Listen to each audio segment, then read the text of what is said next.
ነው ቅጣት ነው ምንም ማድረግ አልችልም ነገ ከሬክሳም ጋር 12 ሰዓት የወዳጅነት ይሁን የጠላትነት ምን አገባኝ እኔ ብቻ ጨዋታ እንዳልናሰማ ይክለብ አልናፈቀም እንደርኩት ቀናል ቆጠርኩም ላይ ቆጠረ እኮ ነው ፈቀኝ እኮ ላምጥ እኮ ነው ላምጥ አረመቼ ነው እንኳን ደስ አላችሁ የማንቺ ፋሚሊዎች እኔ ያለው ምንም ነገር አትቸገሩም ማለት ነው ግን በመጀመሪያ ይሄንን ቪዲዮ በደንብ ኮፒ ሊንክ አድርጉት ዛሬ እንግዲህ ክለባችን ተመልሶልናል ይሄንንም ጨዋታ በምልይ ብላችሁ ግራ ለገባችሁ ሰዎች ማለት ነው በመጀመሪያ ውጤት ገምቱልኝ ፎሎ አድርጉት ይሄ ሁለተኛ ኮንቴንት ኮፒ ሊንክ በደንብ ይደረግ ማለት ነው ቲጂ ላይ ሙሌ ጆስ ስፖርት እያንዳንዱ ስፔሱንም ምንንም ተጠቅማችሁ ማለት ነው ሙሌ ጆስ ስፖርት ስትሉ የኔን ታገኙታላችሁ ከ16000 በላይ ተከታይ ያለው የ500 ምናምን የኔ አይደለም እና ባዮ ላይም አለ ትክክለኛውንም ስም ከዛ ላይ መውሰድ ትችላላችሁ በደንብ ኮፒ ሊንክ አድርጉት ዛሬ ክለባችንን እናያለን ይመቻችሁ ዛሬውን ጨዋታ በመንድነው የምንመለከተው ይሄ ጉዳይ እኔ ያለው ሊያሳስባችሁ በፍጹም አይገባም እናንተ ለሁሉም ለማንቸስተር ዩናይትድ ደጋፊ እንዲደርስ 15 ጊዜ ብቻ ኮፒ ሊንክ ያደርጋችሁ እስከ መጨረሻው ተከታተሉኝ ማንቸስተር ዩናይትድ ወደ ፊንላንድ ተጉዞ በሄልሲንኪ ዌሬክስሃም ክለብን ይገጥማል በወዳጅነት ማለት ነው ማንቸስተር ዩናይትድ አቋሙን የሚፈትሽበት ማለት ነው ይሄንን ጨዋታ ደግሞ የምትመለከቱበትን አፕሊኬሽን ቴሌግራም ቻናል ላይ አብርሽ ዩናይትድ የሚለው ቴሌግራም ቻናል ወይም ደግሞ ተመሳሳይ አካውንቶች ስለተከፈቱ ባዮ ላይ ሊንኩን አስቀምጥላችኋል እሱን እየገባችሁ ጠቅ ታረጉታላችሁ ቀጥታ ወደ ቴሌግራም ይከታችኋል ማለት ነው መልካም እድል ለውዱና ለተናፋቂው ክለባችን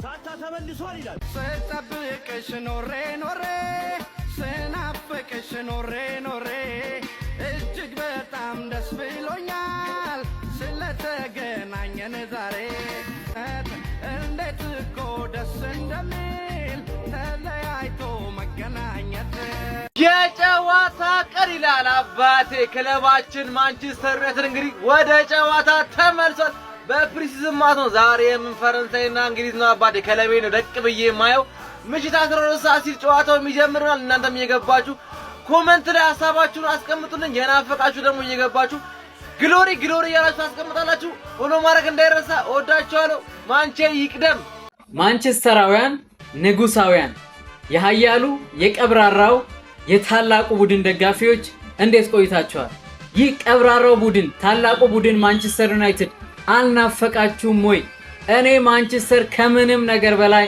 ናፍቆኛል ማየት ነው የምፈልገው ስላችሁ አይዟችሁ የናፈቃችሁ ሁሉ ነገ ቅዳሜ 12 ሰዓት ላይ ከሬክሳም ጋር ቡድናችን የወዳጅነት ጨዋታ ያደርጋል ቢያንስ ናፍቆታችንን ያስታግስልናል በዛ ላይ አዳዲስ ፈራሚዎቻችንን በረኛችንን ካርል ዳርሎውን እንደገና አንድሬ ሳንቶስን እና ዩሪ ቴልማንስን የምናይ ይሆናል ማለት ነው ነገ 12 ሰዓት ላይ ከሬክሳም ጋር የሚደረገውን ጨዋታ ያያየን ናፍቆታችንን እናስታግሳለን ዩናይትዳውያን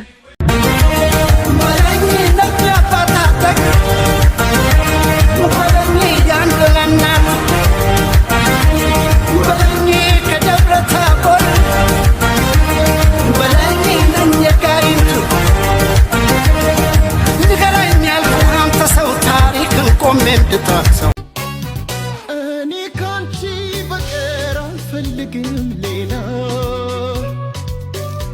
ቆንጆ ቢትረፈረፍ አገሩን ቢሞላ የማፍቀሪን መጠን ቃል አይገልጽልኝም እውነቱን ስነግርሽ ለምን አታምኚም የማንቼ ደጋፊዎች እንኳን ደስ አላችሁ ማንቼ እንግዲህ ብቅ ብሏል በፕሪሲዝን የመጀመሪያ ጨዋታውን ያደርጋል ዛሬ ዌልካም ብለናል እንግዲህ አሰልጣኛችን ዘንድሮ ዋንጫ በዋንጫ እንደሚያደርገን እርግጠኛ ነኝ ሁላችሁም የቪዲዮን ላይክ አድርጉ ኮሜንት ላይ የፈለጋችሁን ግምት አስቀምጡ የፕላስ ምልክቷን ማጥፋታችሁን ይሄን ቪዲዮ ለ10 ሰው ሼር አድርጉት ይመቻችሁ አይ ሰይጣናቶቹ ማንቸስተር ዩናይትዶች ዛሬ ወደ ሜዳ የሚመለሱ ይሆናል። በቅድመ ዝግጅት ጨዋታውም ሬክሰምን የሚገጥሙ ይሆናል። በዛሬው ጨዋታም ላይ የቡድኑ ቁልፍ የሚባሉ ተጫዋቾችም እንደሚሰለፉ የተነገረ ይገኛል። ብራያን ኤምቤሞ፣ አማድ ዲያሎ፣ ብሩኖ ፈርናንዴስ፣ ዲያጎ ዲያሎ እንዲሁም ወደ ዓለም ዋንጫ ያልተጋዘው ሃሪ ማጌርን በዚህ ጨዋታ ላይ እንደሚሰለፉ የተነገረ ይገኛል። ሌላው ደግሞ አዲሱ ፈራሚዎቹ ዩሪ ቲልማንስ እና አንድሬ ሳንቶስም በዛሬው ጨዋታ ላይ እንደሚገኙ የተነገረ ይገኛል። ሌላው ከአካዳሚ የሚመጡ ተጫዋቾችም ብዙ ናቸው። ወደ ትልቁ ቡድንም ለማደግ ዛሬ ጨዋታዎቹን እንደሚያከናውኑ የማንቸስተር ዩናይትድ አሰልጣኝ ማይክል ካሪክ ተናግረዋል። ማይክል ካሪክ ቀጥሎ ይህ ጨዋታ የተጫዋቾቹን አቋም ለመገመት ጥሩ ጨዋታ ነው ብዬ አስባለሁ ስም የተናገረ ሲሆን በተለይ ከአካዳሚ የሚመጡ ተጫዋቾችን ለመቀበል አሪፍ ጨዋታ ነው ብዬ አስባለሁ። የዛሬ ጨዋታውን እንደምናሸንፍ ተስፋ አደርጋለሁ ስም የተናገረ ሲሆን ደጋፊዎቹ ጓጉቶን ጨዋታ እየጠበቁ ይገኛሉ። ጨዋታውን በኦልድ ትራፎርድ ነው የምናደርገው፣ በአዲሱ ማሊያችንም ነው የምንጫወተው ሲል መልእክቱን አስተላልፏል። ማንቸስተር ዩናይትድ ለናፈቃችሁ ለዩናይትድ ደጋፊዎች ዛሬ ማንቸስተር ዩናይትድ የጨዋታ ቀን ላይ እንገኛለን። በፕሪሲዝን ፈርስት ፕሪሲዝን ጌም 12 ሰዓት ላይ በሄልሲንኪ ፊንላንድ ዋና ከተማ በሄልሲንኪ ከሬክሳም ጋር ጨዋታ ይኖረናል። አዲሱ ፈራሚያችን አንድሬ ሳንቶስ ስብስብ ውስጥ ተካቷል። ቴሌማንስ በዓለም ዋንጫ ተሳትፎ ምክንያት አልተካተተም። ቤንጃሚን ሼሽኮ ደግሞ አምና በመጨረሻዎቹ የጨዋታ ፕሮግራሞች ላይ በነበረው ጉዳት አልገባም። እንዲሁም ደግሞ ከሊድስ ያስፈረምነው ተጫዋችም በረኛው አልገባም። ጄጄ ገብርኤልም ደግሞ አልገባም። ለምን እንደሆነ አላውቅም። ጄጄ ገብርኤል ይፋ አልሆነልኝም። ሌላው እንግዲህ ከዓለም ዋንጫ ውጭ የነበሩ እንዳለ ሁሉም ተጫዋቾች ተካተዋል። ከወጣቶችም መጥተዋል። ብቻ በብዛት ነው ያሉት እና 12 ሰዓት ላይ ይሄ ጨዋታ እንዳያመልጣችሁ ማንቸስተር ዩናይትድ ቲቪ በቀጥታ ያስተላልፈዋል ብሏል ጨዋታውን እና በተለያየ አፕሊኬሽን ማየት ትችላላችሁ። ለዩናይትድ ደጋፊዎች ከ40 ምናምን ቀን በኋላ ክለባችንን ልናይ ነው። እንኳን ደስ አላችሁ። ኮፒ ሊንክ፣ ሼር፣ ሪፖስት ማድረግ እንዳይረሳ። ቤቱን ፎሎ አድርጉ። ይቻማችሁ።